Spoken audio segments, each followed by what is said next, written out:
Hello to all my 12th class math students. I am Shivani Sharma, your maths educator, and I welcome you all to Magnet Brains. एक ऐसा platform जहां class KG से class 12th plus different competitive exams की तैयारी आप लोग बिल्कुल free of cost कर सकते हो। तो यहाँ ना तो आपको कोई सब्सक्रिप्शन लेना है और ना ही कोई कूपन कोड परचेज करना है, बस मन लगा के बहुत अच्छे तरीके से आप लोगों को पढ़ाई करनी है। So class 12th math students, आज इस वीडियो में हम डिस्कस करने वाले हैं बेसिक कंसेप्ट्स ऑफ मैथमेटिक्स और इसमें जो हमारा पहला चैप्टर रहने वाला है, पहला टॉपिक रहने वाला है, दैट इज रिलेशंस। तो मैं आपको पहले ही बता चुकी हूँ basic concept of mathematics course के बारे में। बेसिकली ये कोर्स आप लोगों के लिए हेल्पफुल रहेगा। जैसे ही आपने 11th क्लास से 12th में एंट्री ली है तो मैं आपको बता चुकी हूँ कि 11th के कुछ ऐसे कंसेप्ट्स हैं जिनको एक बार रिकॉल करना बहुत ज़रूरी है ताकि आप अपने 12th क्लास को बहुत स्मूथली पढ़ के फिनिश कर सको। तो उन्हीं सब कंसेप्ट के बारे में हम इस बेसिक कोर्स के सीरीज़ में डिस्कस करने वाले हैं, जिसमें से हमारा जो पहला टॉपिक है दैट इज़ रिलेशंस। तो हमने क्लास 11th में रिलेशंस में क्या क्या पढ़ा था, एक बार जल्दी से हम उन टॉपिक को रिवाइज करेंगे। ओके, तो सबसे पहले आज के इस कोर्स में हम लोग बातें करेंगे सेट के बारे में। हमने सेट पढ़ा है, राइट। फिर we will discuss about Cartesian product of two sets, क्योंकि आप जानते हैं आज हम बात करने वाले हैं किसके ऊपर, रिलेशंस के ऊपर। और अगर हमको रिलेशंस को पढ़ना है तो डेफिनेटली हमें सेट के बारे में पता होना चाहिए, डेफिनेटली हमें Cartesian product of two sets के बारे में भी नॉलेज होना चाहिए, राइट। इसके बाद हम लोग बात करेंगे कि आखिरकार ये रिलेशन क्या होता है और फिर इसमें डोमेन क्या होता है, रेंज क्या होता है, को डोमेन क्या होता है। डायरेक्टली क्लास 12th में 1 मार्क्स में सवाल पूछ लिया जाता है कि यार इस रिलेशन का आप हमें रेंज बता दो। तो कैसे बताते हैं रेंज, कैसे बताते हैं डोमेन एंड को डोमेन, वो हम डिस्कस करेंगे और ये हम ऑलरेडी अपने 11th क्लास में पढ़ चुके हैं, ठीक है। उसके बाद हमें बात करना है टाइप्स ऑफ रिलेशन, जहां पे आपने नाम डेफिनेटली सुना होगा reflexive relation, symmetric relation and transitive relation. और अगर कोई relation reflexive plus symmetric plus transitive तीनों होता है तो ऐसे रिलेशन को हम क्या कहते हैं जी, ऐसे रिलेशन को हम कहते हैं इक्विवेलेंस रिलेशन, ठीक है। तो ये सब हमारे टॉपिक हैं आज के इस वीडियो के। फटाफट चलते हैं और क्लास 11th के कंसेप्ट को जल्दी से ब्रश अप करते हैं। सबसे पहले मैं आपको बताऊंगी कि सेट क्या होता है। देखो, हमको बहुत डिटेल में नहीं जाना है क्योंकि बहुत डिटेल में तो हमने 11th में पढ़ लिया है। सिर्फ वही कंसेप्ट के बारे में बात होगी जो आपके 12th के लिए इंपॉर्टेंट है, राइट। तो सेट क्या होता है, सिंपल सी बात है। सेट तो एक वेल डिफाइंड कलेक्शन है ऑब्जेक्ट्स का, ठीक है। कुछ वेल डिफाइंड कलेक्शन अगर आपके सामने आ जाता है ऑब्जेक्ट्स का, that collection is known as set, ठीक है। वेल डिफाइंड शब्द आप लोग जानते हो, इसकी बहुत ही ज़्यादा इंपॉर्टेंस है। फॉर एग्जाम्पल आप यहाँ देख सकते हैं कि A is the set of all odd natural number less than 10। मैंने एक सेट बनाया है A, इसके अंदर क्या है, all odd natural numbers less than 10, वो सभी ऑड नेचुरल नंबर जो 10 से छोटे हैं।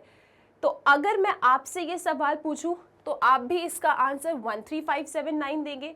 अगर मैं आपके फ्रेंड से ये सवाल पूछूं कि जल्दी से मुझे बता दो कि what is the set of all odd natural numbers less than 10, 10 से छोटे सभी ऑड नेचुरल नंबर्स मुझे बता दो, तो आपकी फ्रेंड भी यही आंसर देगी 13579, राइट। मतलब ये आंसर तो फिक्स्ड है, ये आंसर तो वेल डिफाइंड है। तो वही तो मेरा सेट होता है। सेट क्या होता है जी, it is a well defined collection of objects, ठीक है।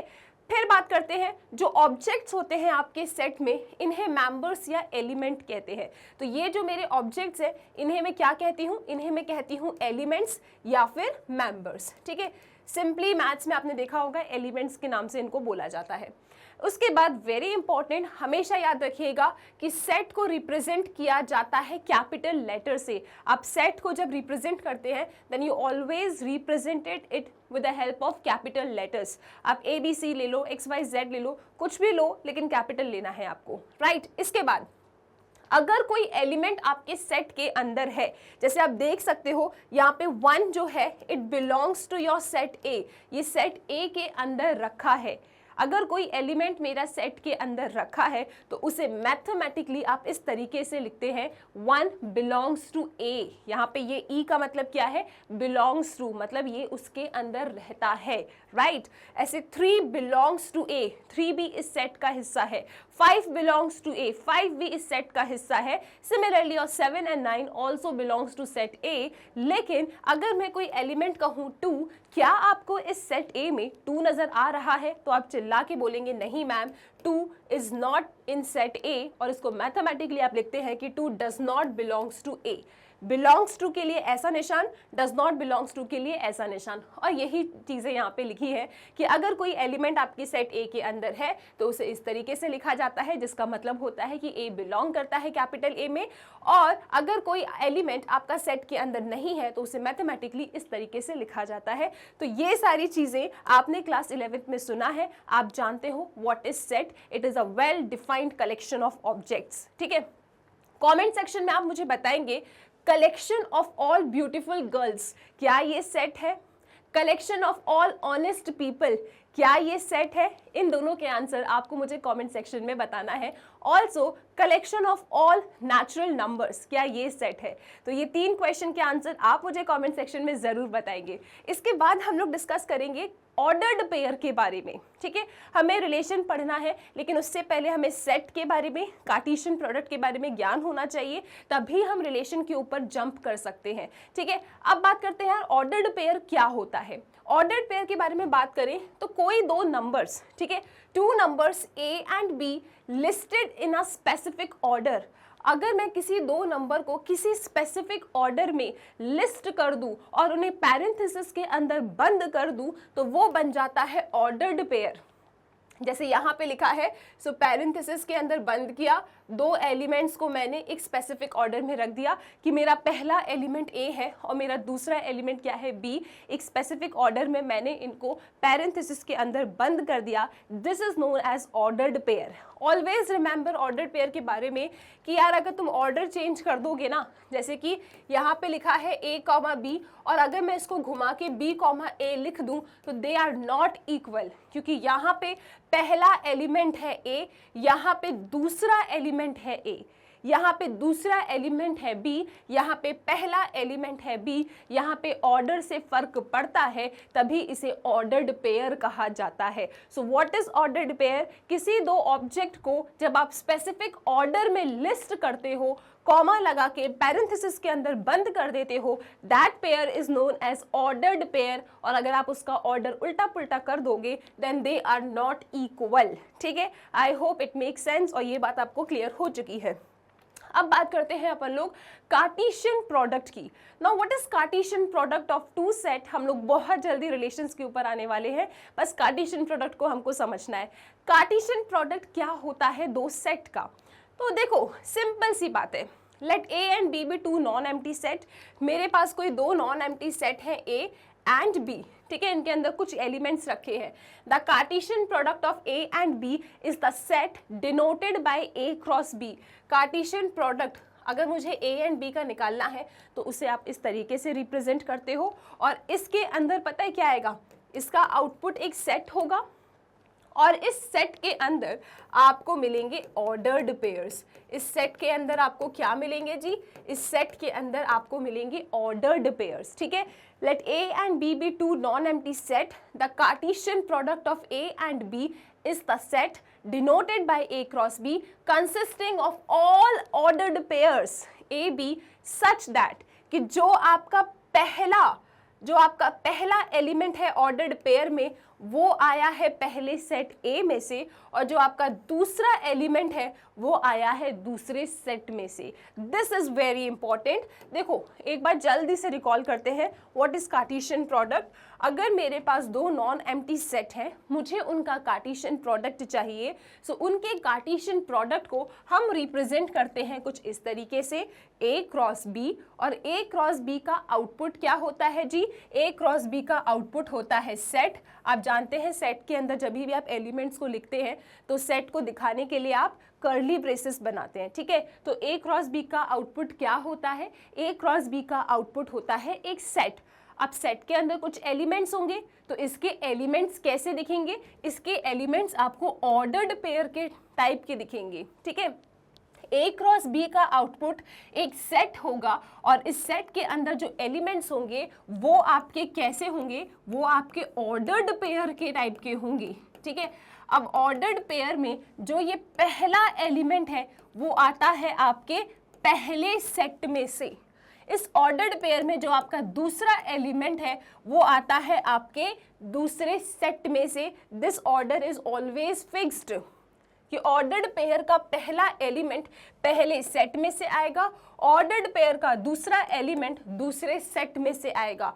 कार्टेशियन प्रोडक्ट का आउटपुट एक सेट होता है जिसके अंदर सभी ऑर्डर्ड पेयर्स जो पॉसिबल होंगे वो सब ऑर्डर्ड पेयर्स उठ के यहाँ पे आ जाते हैं और ऑर्डर्ड पेयर का पहला एलिमेंट बिलोंग करता है पहले सेट से और दूसरा एलिमेंट बिलोंग करता है दूसरे सेट से, ठीक है। ऑल गुड, एग्जाम्पल के साथ समझेंगे तो और पक्का हो जाएगा। इससे पहले एक छोटा सा नोट ले लो आप कि अगर number of elements in set ए में अगर p एलिमेंट्स हैं, ठीक है, नंबर ऑफ एलिमेंट्स काउंट कर रहे हो आप कितने आ रहे हैं, p एलिमेंट्स आ रहे हैं और number of element in set b कितने आ रहे हैं, q आ रहे हैं, तो number of elements in a cross b कितना आएगा जी, p into q, that is pq। तो अगर एक सेट में p एलिमेंट्स हैं, दूसरे सेट में q एलिमेंट्स हैं, तो इन दोनों सेट के क्रॉस प्रोडक्ट में, इन दोनों सेट के कार्टेशियन प्रोडक्ट में कितने एलिमेंट्स आएंगे, इन दोनों सेट के कार्टेशियन प्रोडक्ट में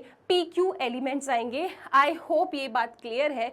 चाहे a क्रॉस b बोलो pq एलिमेंट्स आएंगे, चाहे b क्रॉस a बोलो pq एलिमेंट्स ही आएंगे। अगर इसको मैं थोड़ा स्पेसिफिकली बताऊं तो अगर a सेट में 3 एलिमेंट्स है, b सेट में अगर 2 एलिमेंट्स है, तो इनके कार्टेशियन प्रोडक्ट को जब आप निकालोगे तो इनके कार्टेशियन प्रोडक्ट के अंदर कितने एलिमेंट्स आएंगे जी, 3 इंटू 2 दैट इज 6। और सिमिलरली अगर मैंने b क्रॉस a निकाला तो इनके कार्टेशियन प्रोडक्ट में भी 6 एलिमेंट्स ही आएंगे। तो Cartesian product is the set जिसके अंदर ऑर्डर्ड पेयर्स होते हैं। ऑर्डर्ड पेयर का पहला एलिमेंट पहले सेट से आता है, ऑर्डर्ड पेयर का दूसरा एलिमेंट दूसरे सेट से आता है। लेट्स टेक एन एग्जांपल और इस कंसेप्ट को और ज़्यादा स्ट्रॉन्ग करते हैं। तो सबसे पहले यहाँ पे मेरे पास एक सेट ए है, आप देख सकते हो इस सेट ए के अंदर एलिमेंट्स हैं 1 3 5 और मेरे पास एक सेट बी है, इसके अंदर एलिमेंट्स हैं 2 3, ठीक है जी। मुझे फाइंड करना है ए क्रॉस बी। तो ए क्रॉस बी मुझे कैसे मिलेगा, आई नो कि A cross B Cartesian product के बारे में they are talking about and Cartesian product का आउटपुट एक सेट होता है, सेट के अंदर ऑर्डर्ड पेयर्स होते हैं, ठीक है। अगर मैं आपसे मोटा मोटा पूछूं तो ए क्रॉस बी के अंदर कितने एलिमेंट्स आएंगे, तो आप बोलोगे मैम ए सेट के अंदर 3 है, बी सेट के अंदर 2 है, तो ए क्रॉस बी के अंदर 6 ऑर्डर्ड पेयर्स आएंगे। Now let's make all the 6 ordered pair. तो सबसे पहले आप क्या करेंगे, ए सेट पहला है तो ए सेट का पहला एलिमेंट ले लो 1, ठीक है, और इस 1 के साथ आप एक ऑर्डर्ड पेयर बनाओ बी के पहले एलिमेंट से और इस 1 के साथ आप बी के दूसरे एलिमेंट से भी ऑर्डर्ड पेयर बनाओ, ठीक है। तो 1 2 1 3 आ गया। उसके बाद आपने 1 पकड़ लिया, अब आप ए सेट का तीसरा मतलब ये वाला एलिमेंट पकड़ो और इसका क्रॉस आप 2 से भी ले लो, है ना जी, और इस 3 का पेयर आप इस वाले 3 से भी बना दो। इसके बाद इसको पकड़ लिया, इसको पकड़ लिया, अब इसकी बारी है, आपने 5 को पकड़ना है, फिर बी सेट का पहला एलिमेंट के साथ पेयर बनाओ और फिर 5 का बी सेट के साथ दूसरे एलिमेंट के साथ भी पेयर बनाओ। तो अगर आप काउंट करेंगे so 1 2 3 4 5 6 total number of elements in A cross B आप कितना देख रहे हैं, 6 देख रहे हैं और यही हमने याद किया था। यहाँ पे आपको पॉइंट याद रखना है कि यार मेरे इन ऑर्डर्ड पेयर्स के जो ये पहले एलिमेंट है, मेरे इन ऑर्डर्ड पेयर्स के ये जो आप पहले एलिमेंट देख रहे हो ना, ये सब पहले एलिमेंट, ये सारे पहले एलिमेंट कहाँ से आए हैं, ये सारे पहले एलिमेंट मेरे सेट ए में से आए हैं। 1 3 and 5 all are from set A और जो दूसरे एलिमेंट है 2 3 2 3 2 3, तो ये कहाँ से आया है 2 3 2 3, ये आया है सेट बी में से। तो पहला element is always from the पहला सेट एंड दूसरा element is always from the दूसरा सेट, ठीक है। So this was about A cross B. अब अगर किसी का मन किया कि चलो बी क्रॉस ए फाइंड करते हैं, तो जब आप बी क्रॉस ए फाइंड करेंगे तो पहला सेट कौन है आपका बी और दूसरा सेट कौन है ए। तो इस बार आप बी के एक एक एलिमेंट को पकड़ोगे और ए के एक एक एलिमेंट से उसका पेयर बनाओगे। सो 2 1, उसके बाद 2 3, उसके बाद 2 5, उसके बाद नेक्स्ट एलिमेंट क्या है बी का 3 को पकड़ोगे और 3 का पेयर बनाओगे ए के हर एक एलिमेंट से। सो this is 3 1, this is 3 3 and this is 3 5। तो इस तरीके से आपको ये ऑर्डर्ड पेयर मिल जाते हैं बी क्रॉस ए के लिए। यहाँ पे वेरी क्लियरली आप देख सकते हो कि जो ए क्रॉस बी है वो बी क्रॉस ए के बराबर नहीं है, क्योंकि ए क्रॉस बी क्रॉस ए के बराबर तब होता जब इसके ऑर्डर्ड पेयर्स और इसके ordered pairs exactly same to same दिखते। आप देख रहे हो ये 1 2 है, ये 2 1 है, दे आर नॉट इक्वल। 1 3 यहाँ पे 3 1 not equal, 3 2 2 3 not equal, 5 2 2 5 not equal, ठीक है, 5 3 3 5 नॉट इक्वल। तो सबको इक्वल होना था लेकिन सब इक्वल नहीं है, देयरफॉर आप क्लियरली कह देंगे कि A cross B is not equal to B cross A. ठीक है, सो आई होप ये क्लियर है कैसे आपको कार्टेशियन प्रोडक्ट लेना है। एक जल्दी से आप लोगों के लिए होमवर्क है कि अगर ए सेट में ए बी है तो ए क्रॉस ए में क्या आएगा। तो यहाँ पे आप देख रहे हो कि यार ए सेट के अंदर क्या है ए बी है और मुझे क्या बोल रहे हैं फाइंड करने के लिए, भाई ए क्रॉस ए बता दो। तो ठीक है ना, इसका क्रॉस इसी से लेना है तो अगेन आप ले लो भैया, this is A only A B. तो आप जानते हो कि यार पहले सेट में कितना एलिमेंट है 2, दूसरे सेट भी ए ही है, कितना एलिमेंट है 2, तो कितने एलिमेंट ए क्रॉस ए में होंगे 4। तो ठीक है यार ए, तो पहला ए का एक एलिमेंट फिक्स करो, फिर ए के अलग अलग उससे उन्हें घुमाते जाओ। So this is A B. उसके बाद अब दूसरा एलिमेंट फिक्स करो और सबके साथ घुमा दो। So this is B A, this is B B, और इसके साथ आपको 4 ऑर्डर्ड पेयर्स इस सेट के अंदर मिल जाते हैं। क्या ये बात सबको क्लियर है? तो यहाँ पे अगर कोई ए क्रॉस ए फाइंड करने के लिए कहता है ना, तो कोई टेंशन वाली बात नहीं है। ए का ही क्रॉस ए से लेना है तो आपने ए को फिक्स किया, उसके बाद ए बी के साथ पेयर बना दो, बी को फिक्स किया, ए बी के साथ पेयर बना दो, आपको ए क्रॉस ए ऑर्डर्ड पेयर मिल जाता है। तो ये कहानी थी आपके कार्टेशियन प्रोडक्ट के ऊपर। अब हम बात करेंगे रिलेशंस के ऊपर। ठीक है, तो देखो रिलेशंस अगर पढ़ना है कभी तो हमेशा याद रखना, रिलेशन को कभी भी क्लास 12th में मैं डायरेक्टली नहीं पढ़ाऊंगी, क्योंकि रिलेशंस को पढ़ना है तो ये तभी पढ़ा जा सकता है जब आप कार्टेशियन प्रोडक्ट के बारे में जानते हो, और कार्टेशियन प्रोडक्ट के बारे में मैं आपको तभी पढ़ा सकती थी जब आप सेट जानते हो। तो हमने सेट के बारे में डिस्कस किया, हमने कार्टेशियन प्रोडक्ट के बारे में डिस्कस किया, अब हम डिस्कस करने वाले हैं रिलेशंस के बारे में। तो रिलेशंस की डेफिनेशंस क्या लिखी है? रिलेशन की डेफिनेशन लिखी है कि let A and B be 2 non empty set. आपके पास 2 नॉन एम्प्टी सेट होने चाहिए, ठीक है। Then a relation R from A to B, relation R from A to B is a subset of A cross B. अरे ma'am ये subset क्या होता है? अरे सुनो, relation R from A to B क्या होता है रिलेशन जी? It is just a subset of A cross B. ठीक है, it is the subset of the Cartesian product of A and B. Subset क्या होता है ना? चलो एक बार सबसेट के बारे में डिस्कस करते हैं। सुनो, a set A is set to be subset of set B. किसी सेट ए को बी का सबसेट तब कहते हैं जब every element of A is also an element of B. A के सारे एलिमेंट बी के अंदर अगर आपको मिल जाए, that means A is a subset of B. Okay, example के लिए आप समझिए, ये मेरे पास एक सेट ए है जिसके अंदर एलिमेंट्स है 2 3 5, बी मेरे पास एक सेट है जिसके अंदर एलिमेंट्स है 2 3 5 7 9। वेरी क्लियरली आप देख सकते हैं कि एवरी एलिमेंट ऑफ ए के सभी एलिमेंट बी के अंदर है, is an element of B.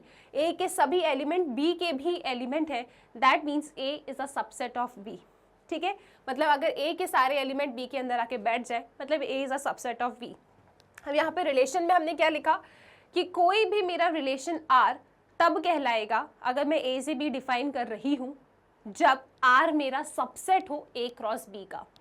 हम सब जानते हैं कि ए क्रॉस बी के अंदर ऑल ऑर्डर्ड पेयर्स आते हैं, है ना जी? ए क्रॉस बी के अंदर ऑल ऑर्डर्ड पेयर्स आते हैं, राइट? तो आर कैसा हो जाए? R should be the subset of A cross B, मतलब आर के अंदर कुछ ऑर्डर्ड पेयर्स आ जाएं, या तो सारे भी आ जाएंगे तो भी कोई दिक्कत नहीं है। सम ऑर्डर्ड पेयर्स मुझे आर के अंदर ऐसे मिल जाएं जो मेरे ए क्रॉस बी के अंदर भी है, ठीक है, then R is known as relation from A to B. R is a subset of A cross B. R relation define किया था आपने ए से बी की तरफ, R is a relation from A to B, ठीक है।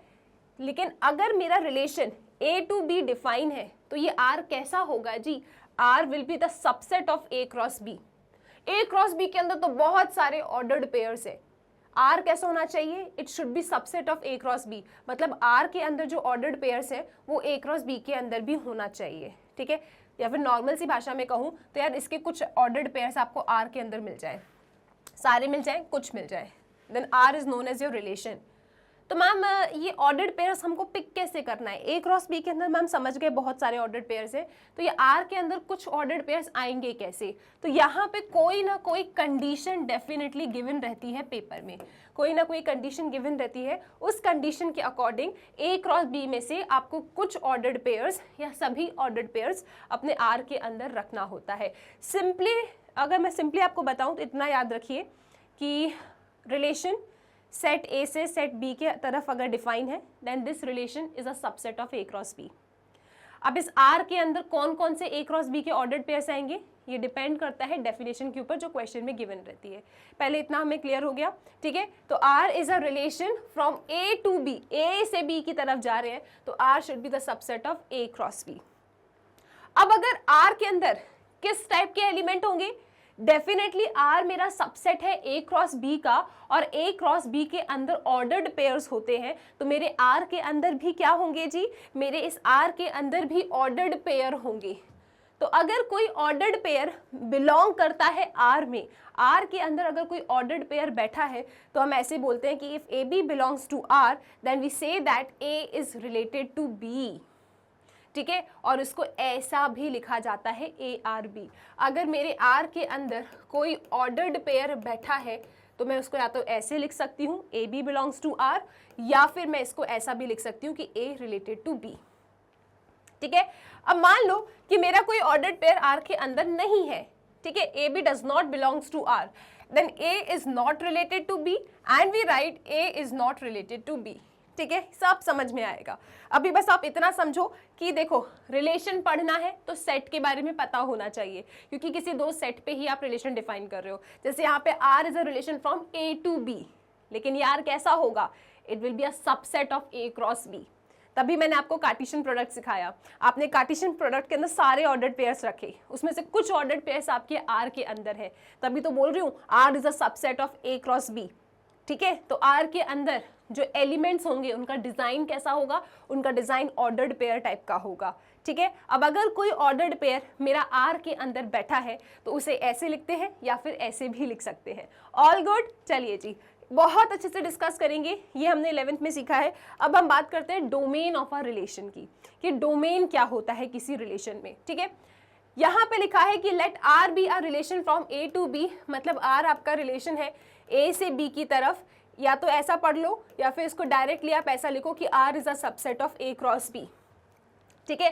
Are आपका relation है ए से बी की तरफ, राइट, तो R is a subset of A cross B, ठीक है जी। अब बहुत ध्यान से सुनेंगे, तो आर के अंदर जो एलिमेंट्स आएंगे उनका डिजाइन कैसा होगा? डेफिनेटली उनका डिजाइन होगा ऑर्डर्ड पेयर्स टाइप का, क्योंकि आर सबसेट है ए क्रॉस बी का। ए क्रॉस बी के अंदर तो ऑर्डर्ड पेयर्स होते हैं, तो आर के अंदर भी क्या होंगे जी? आर के अंदर भी ऑर्डर्ड पेयर्स होंगे। अब the set of all first coordinates of elements of R, इस आर में जो भी पहले एलिमेंट्स हैं, ठीक है, आर के अंदर ऑर्डर्ड पेयर है, इन ऑर्डर्ड पेयर का जो पहला एलिमेंट है अगर मैं उसका सेट बना दूं तो ये कहलाता है डोमेन ऑफ आर।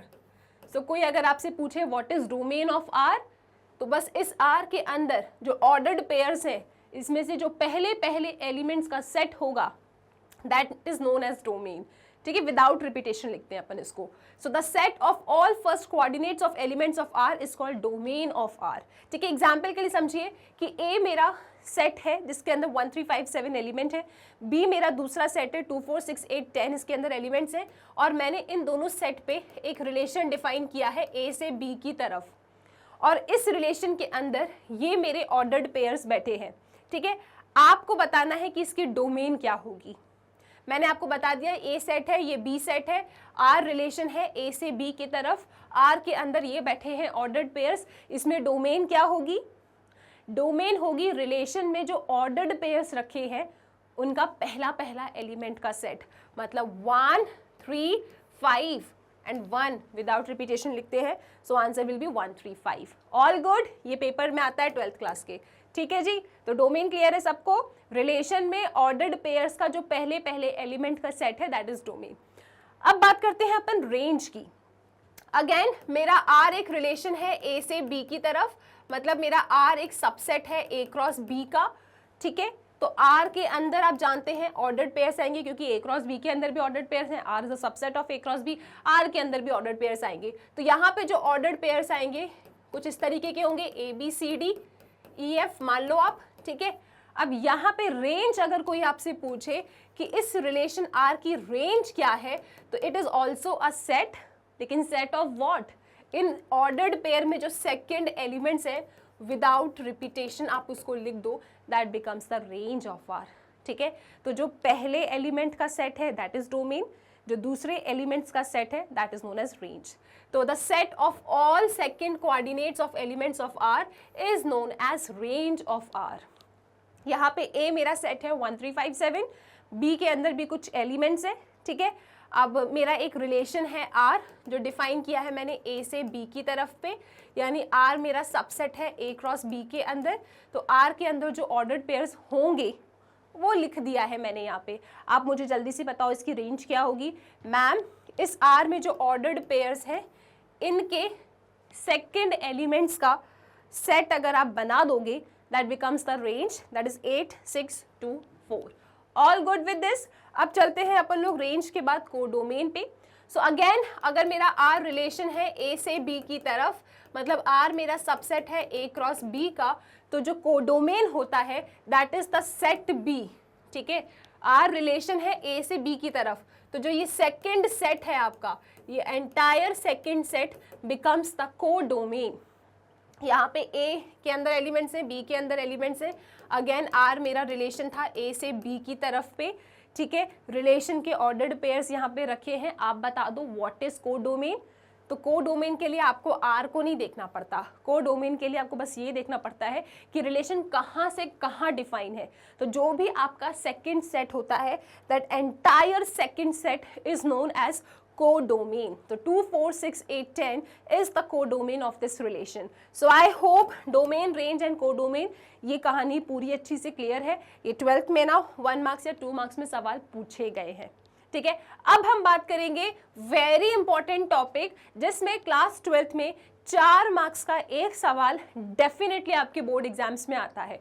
तो सबसे पहले हम बात करेंगे टाइप्स ऑफ रिलेशन की. तो टाइप्स ऑफ रिलेशन ये भी आपने अपने क्लास 11th में ज़रूर पढ़ा होगा. आओ इसको भी डिस्कस करें, this is also very important.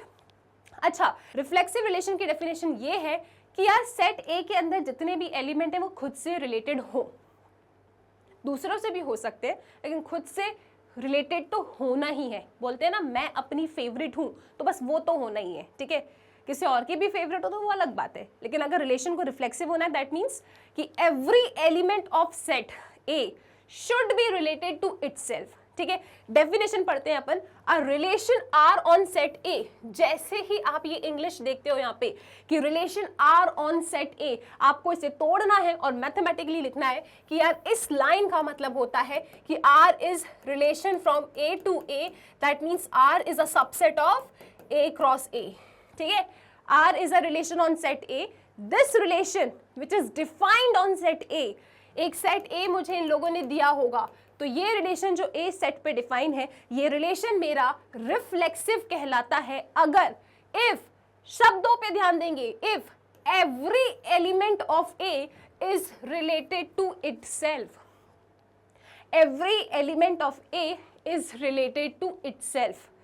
ए के अंदर जितने भी एलिमेंट रखे हैं वो खुद से रिलेटेड होना चाहिए, खुद से रिलेटेड होना चाहिए। इसका मैथमेटिकली मतलब है कि भैया उनका डबलेट होना चाहिए। देखो जरा, R is reflexive if and only if आपको ऐसे ऑर्डर्ड पेयर आर में मिल जाएं, डबलेट टाइप के, A belongs to R, for all, ये क्या लिखा है, for all A that belongs to A. Maths में फॉर ऑल हम लिखते हैं उल्टे ए से, तो मेरे जितने भी ए सेट ए में रखे हैं उन सब का डबलेट मेरे को आर में मिल जाना चाहिए। अगर ऐसा होता है तो आर मेरा रिफ्लेक्सिव है। मैम नहीं आया समझ में? अरे कोई दिक्कत की बात नहीं है, बस इतना याद रखो मैं अपनी फेवरेट हूँ, किसी और की भी फेवरेट हो सकती हूँ, लेकिन मुझे हमेशा जिंदगी में याद रखना है कि मैं अपनी फेवरेट हूँ। दैट मीन्स डबलेट मुझे मिलना चाहिए, राइट? जितना भी डबलेट पॉसिबल है वो सब आपको मिलना चाहिए। अगर है then your relation is reflexive. Example के तौर पे जैसे आप यहाँ पे देखो, यहाँ पे रखा है मेरे पास सेट ए, ठीक है, जिसके अंदर एलिमेंट्स हैं 1 2 3, राइट? मैंने रिलेशन डिफाइन किया है ऑन सेट ए, मतलब नॉर्मली मेरा R is a subset of A cross A, ठीक है। अब ये इस सेट पे मैंने कुछ रिलेशंस आप लोगों के लिए रख दिए हैं, आप बस मुझे देख के बताओ क्या ये रिलेशंस रिफ्लेक्सिव होंगे? तो कोई भी रिलेशन रिफ्लेक्सिव तब होता है जब इस सेट के अंदर जितने भी एलिमेंट्स रखे हैं उन सब का डबलेट आपको आर के अंदर मिल जाए। तो आप देख सकते हो इस सेट के अंदर 1 है, तो क्या आपको 1 1 इस रिलेशन में मिल रहा है? हाँ मैम मिल रहा है, वेरी गुड। इसके अंदर 2 है, तो क्या आपको 2 2 मिल रहा है? हाँ मैम 2 2 भी मिल रहा है। इसके अंदर 3 है, तो क्या आपको इस रिलेशन में 3 3 ऐसा कुछ मिल रहा है क्या? नहीं मैम नहीं मिल रहा, मतलब ये 3 अपनी फेवरेट नहीं हो रहा है। तो अगर आप अपनी फेवरेट नहीं हो तो आप रिफ्लेक्सिव नहीं हो, किसी और की भी फेवरेट होगे चलोगे, लेकिन सबसे पहली कंडीशन है रिफ्लेक्सिव की कि आपको अपना फेवरेट होना है, राइट? तो आपने देखा यार 1 है तो 1 1 है, 2 है तो 2 2 है, परंतु 3 भी था, लेकिन 3 3 तो है ही नहीं। और रिफ्लेक्सिव की डेफिनेशन क्या है कि भाई जितने भी ए मेरे ए में बैठे हैं, जितने भी एलिमेंट्स मेरे इस सेट ए के अंदर बैठे हैं, उन सब का डबलेट मुझे आर में मिलना चाहिए। तो जितने भी एलिमेंट्स मेरे सेट ए में हैं, अगर उनका डबलेट मेरे को आर में मिलता है तभी रिफ्लेक्सिव है। परंतु 1 2 3 था, 1 1 है, 2 2 है, लेकिन 3 3 तो था ही नहीं, that means this is not reflexive. I hope ये क्लियर है। चिल्ला के बता दो मेरे शेरों कि R2 है क्या रिफ्लेक्सिव? चेक करो जल्दी से। अगेन रिलेशन ए सेट पे ही डिफाइन है, तो आप देख रहे हो मैम सेट ए में 1 1 2 2 3 3 है, सॉरी सेट ए में 1 2 3 है। एंड रिफ्लेक्सिव का मतलब होता है कि जितने भी एलिमेंट सेट में रखे हैं उन सब का डबलेट तो होना ही चाहिए आपके रिलेशन में। तो आप देख रहे हो 1 1 है, 2 2 है, 3 3 है, येस इट इज रिफ्लेक्सिव। मैं अपनी फेवरेट हूँ, दैट मीन्स रिफ्लेक्सिव। किसी और की भी फेवरेट होंगी तो भी रिफ्लेक्सिव रहूंगी, लेकिन अपनी फेवरेट तो होना ही है, ठीक है। चलो जी R3 बता दो, R3 क्या ये रिफ्लेक्सिव है? आप देख रहे हो मैम सेट ए के अंदर 1 2 3 है, जितने भी एलिमेंट सेट ए के अंदर रखे हैं उन सब का डबलेट मुझे मेरे रिलेशन में मिलना चाहिए। अगर कोई और ऑर्डर्ड पेयर भी मिलता है तो उससे कोई फर्क नहीं पड़ता, ठीक है। वही बात है, अपनी फेवरेट तो रहना है, किसी और के भी फेवरेट हो इट्स ओके, नो प्रॉब्लम, ठीक है। चलो जी, so be like reflexive relation, right.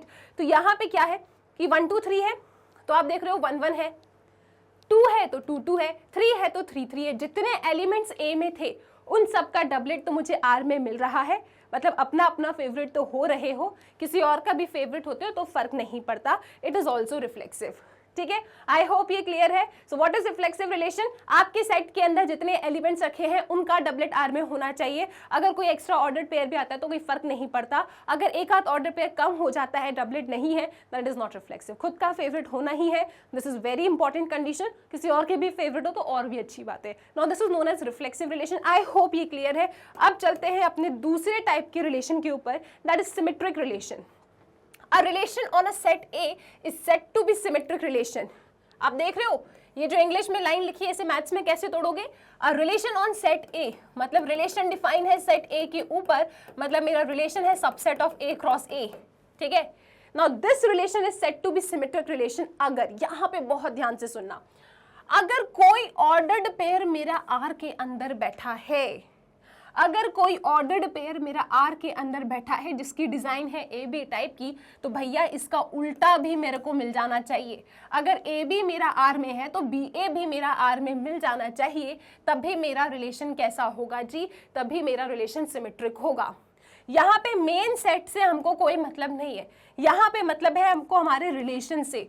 तो इस रिलेशन के अंदर जो भी ऑर्डर्ड पेयर्स है उनका उल्टा अगर मुझे इस आर के अंदर मिल जाता है, then my relation is symmetric. आप देख रहे हो 1 3 आर के अंदर है, तो 1 3 का उल्टा क्या होगा 3 1, तो यस 3 1 भी मेरा आर के अंदर है। मैम सिमेट्रिक है ना, जितने भी ऑर्डर्ड पेयर्स रखे हैं उन सब के लिए चेक करोगे, किसी एक से खुश नहीं होना है अपन को। मैथ्स वाले हैं, मेहनत करेंगे तभी तो मजा आएगा। सिर्फ एक ऑर्डर्ड पेयर को उल्टा मिल गया that does not mean it is symmetric, आपको सभी ऑर्डर्ड पेयर को चेक करना है, ठीक है। सो 1 4 मेरा आर के अंदर है, क्या 1 4 का उल्टा 4 1 भी मेरा आर के अंदर है, यस मैम। नाउ लास्ट बचा है 2 2, तो 2 2 अगर आर के अंदर है तो 2 2 का उल्टा तो 2 2 ही होता है, this is also in are. That means यहाँ पे हर एक ऑर्डर्ड पेयर का उल्टा है, that means it is a symmetric relation. Very simple. Symmetric का क्या कहना है भैया, रिलेशन के अंदर जो ऑर्डर्ड पेयर है उसका उल्टा भी आपको उस रिलेशन में मिल जाना चाहिए, दैट्स इट, ठीक है। नेक्स्ट देखिए आप 1 1 है तो 1 1 का उल्टा तो 1 1 ही होता है, 2 2 है तो 2 2 का उल्टा 2 2 होता है, 3 है तो 3 3 का उल्टा 3 3 ही होता है।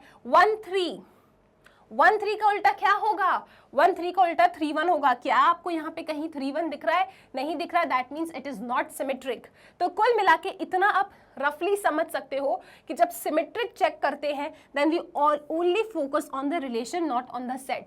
सेट से हमको मतलब नहीं है, ठीक है, लेकिन रिफ्लेक्सिव में हमको सेट से मतलब होता है, ठीक है। चलो जी ये बताओ क्या ये सिमेट्रिक होगा, 1 1 का उल्टा 1 1, 2 2 का उल्टा 2 2, 3 3 का उल्टा 3 3, हाँ ये सब एक दूसरे के ही उल्टे हैं, that means yes it is also symmetric. Ma'am 1 1 का उल्टा तो 1 1, वहाँ पे लिखा ही नहीं है, अरे लिखा तो है 1 1 1 1, एक ही बार तो लिखते हैं, रिपीटेशन क्यों लिखेंगे अपन, ठीक है।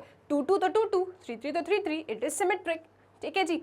चलो आई होप सिमेट्रिक क्लियर है। सिमेट्रिक का सिर्फ इतना कहना है कि अगर कोई ऑर्डर्ड पेयर आर के अंदर है तो उसका उल्टा भी उसी आर के अंदर होना चाहिए। सिर्फ एक को चेक करके खुश नहीं होना है, जितने भी ऑर्डर्ड पेयर्स रखे हैं उन सब का उल्टा आर में होना चाहिए, then your relation is known as symmetric. अब चलते हैं नेक्स्ट कहानी की तरफ, very very important, that is transitive relation.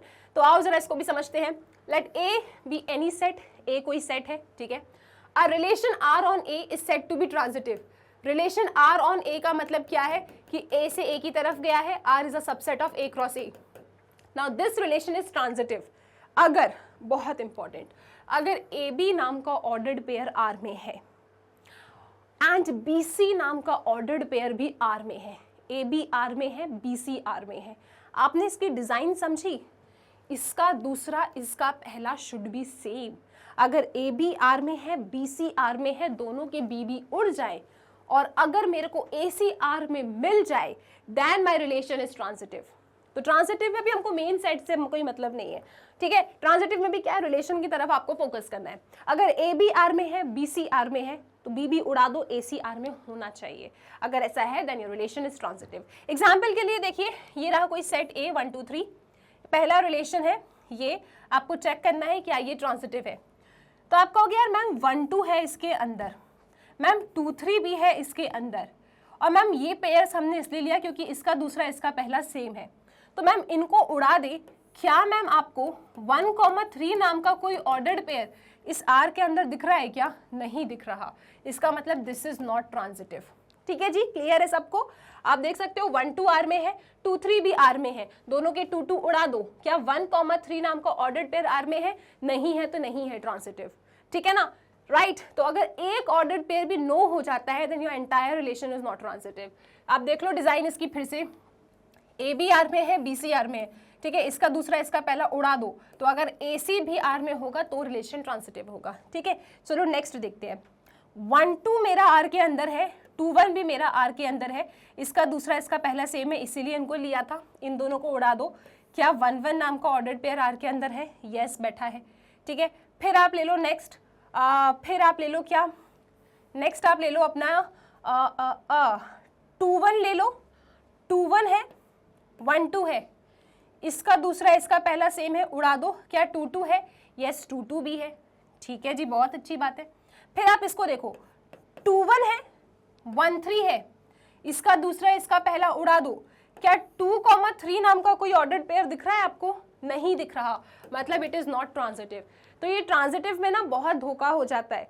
एक आध पे आपको सेम मिल जाएगा, हाँ ट्रांजिटिव आ रहा है, लेकिन आपको शक की निगाहों से अपने सवाल को देखना होता है। अगर एक बार में आंसर यस आ रहा है, दूसरी बार में भी यस आ रहा है, दैट डज नॉट मीन कि तीसरी बार में भी यस ही आएगा या नहीं ही आएगा। आपको चेक करना है फुल पेशेंस के साथ।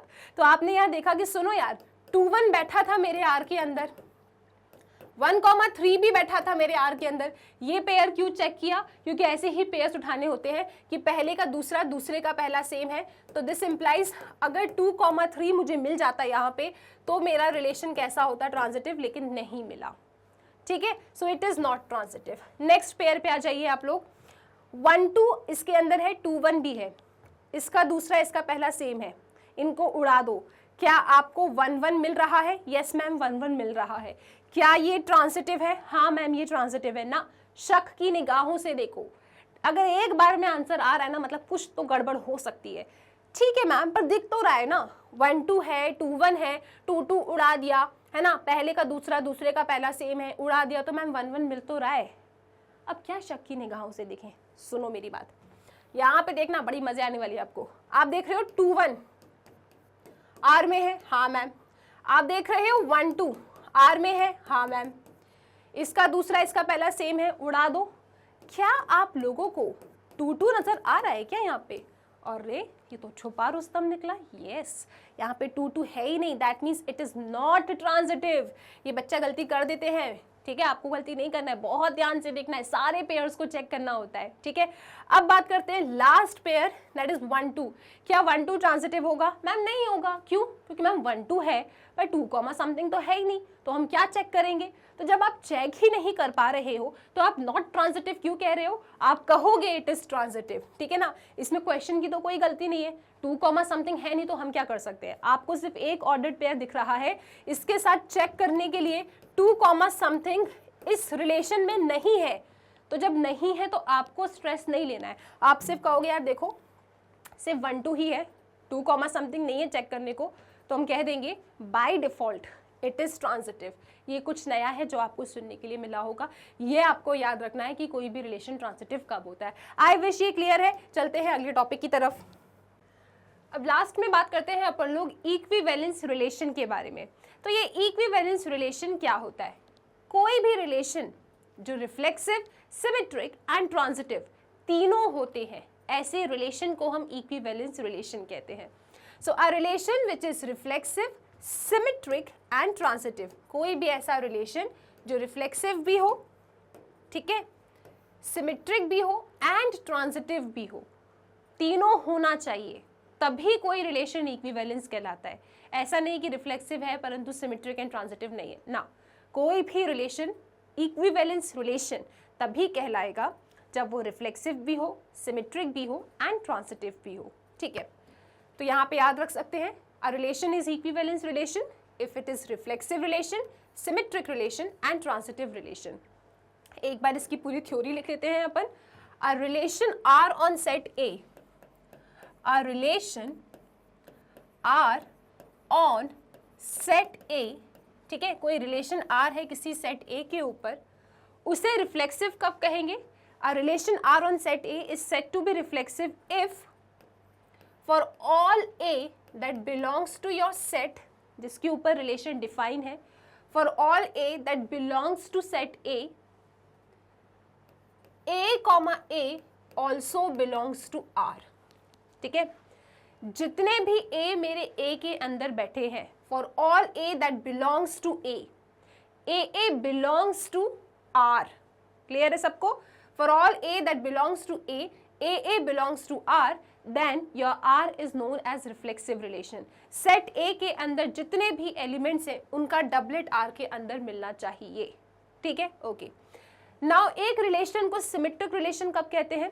अ relation is said to be a symmetric relation if a comma b R के अंदर बैठा है तो इसका उल्टा बी कॉमा ए भी मुझे आर के अंदर मिल जाना चाहिए। तो अगर ए बी आर में है तो बी ए भी मेरा आर के अंदर होना चाहिए। अगर ऐसा है तभी मेरा रिलेशन सिमेट्रिक होगा। कोई भी रिलेशन जो ए पे डिफाइन है ये ट्रांजिटिव कब होगा, ये ट्रांजिटिव तब होगा अगर मेरे पास कोई ऑर्डर्ड पेयर ए बी है जो आर के अंदर बैठा है एंड मेरे पास कोई ऑर्डर्ड पेयर है बी सी जो आर के अंदर बैठा है। तो दिस इम्प्लाइज इसका दूसरा इसका पहला शुड बी सेम, वो उड़ जाए तो ए कॉमा सी भी मुझे आर के अंदर मिल जाए। अगर ए कॉमा सी मुझे आर के अंदर मिल जाता है then my relation is known as transitive relation.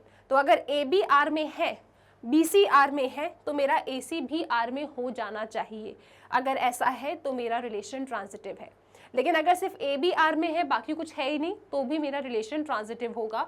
और यहाँ पे जितने भी मैंने ए बी सी वगैरह यूज़ किए हैं डेफिनेटली ये सेट ए के ही एलिमेंट्स हैं।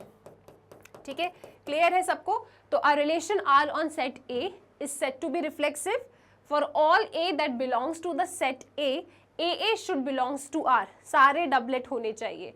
किसी भी रिलेशन को सिमेट्रिक कब कहते हैं? अगर ए बी नाम का ऑर्डर्ड पेयर आर में है तो उसका उल्टा भी आर में ही होना चाहिए। और एक से खुश नहीं होना, दो से खुश नहीं होना, जितने ऑर्डर्ड पेयर्स आर के अंदर बैठे हैं सबके लिए चेक करना पड़ता है। कोई भी रिलेशन ट्रांजिटिव कब कहलाता है? कि अगर ए बी मेरा आर में है एंड बी सी भी मेरा आर में है, पहले का दूसरा, दूसरे का पहला शुड बी सेम, बी भी आप उड़ा दीजिए तो ए सी भी अगर आपको आर के अंदर मिल जाता है then your relation is known as transitive relation. तो ये पूरी कहानी हमने पढ़ी थी। और अगर कोई relation reflexive, symmetric and transitive तीनों हो जाते हैं तो ऐसे रिलेशन को हम लोग इक्विवेलेंस रिलेशन कहते हैं। ठीक है, तो इतना कंसेप्ट आप लोगों को एकदम बहुत अच्छे से याद होना चाहिए था। ठीक है, अब आप लोग बिल्कुल तैयार हो क्लास 12 का chapter number 1 relations and function में एक्सरसाइज 1.1 को डील करने के लिए। तो वहाँ पे हम आगे सीखेंगे क्लास 12 में कि आपको कैसे किसी रिलेशन को reflexive, symmetric and transitive prove करना है, लिखने का क्या तरीका होता है, और भी जो चीज़ें बड़ी हैं आपकी 12th क्लास में, जैसे कि आइडेंटिटी रिलेशन क्या है, यूनिवर्सल रिलेशन क्या है, वो सारी चीज़ें आप 12th क्लास में अभी जैसे अपना चैप्टर नंबर 1 स्टार्ट करोगे वहाँ पे उन्हें डिस्कस किया जाएगा। लेकिन 11th के ये कंसेप्ट आपको बिल्कुल अच्छे से याद होने चाहिए थे। आई होप ये सीरीज आप लोगों के लिए हेल्पफुल रही होगी। बहुत ही जल्दी next topic that is function के साथ मैं आऊँगी और आपको समझाऊंगी कि फंक्शंस क्या होते हैं और डिफरेंट टाइप के ग्राफ कैसे बनते हैं, वो सब चीज़ें हम डिस्कस करने वाले हैं in our second video. Till then students, अगर कभी भी आपको कोई वीडियो लेक्चर फाइंड करने में प्रॉब्लम जाती है तो याद रखिएगा मैग्नेट ब्रेन्स की वेबसाइट है। आप वेबसाइट पे जाइए, अपनी क्लास को सिलेक्ट कीजिए, जो भी सब्जेक्ट आपको पढ़ना है उस सब्जेक्ट को सिलेक्ट कीजिए, फिर उस सब्जेक्ट से रिलेटेड चैनल पे जितने भी वीडियोस अवेलेबल है ना वो सब कुछ आपको एकदम लाइन में अरेंज्ड मिल जाएगा। तो जो भी पढ़ना है बस उसके लिंक पे कर देना क्लिक और हम टीचर्स आपको मिल जाएंगे पढ़ाते हुए। इसके साथ स्टूडेंट्स पढ़ते रहिए मैग्नेट ब्रेन्स के साथ।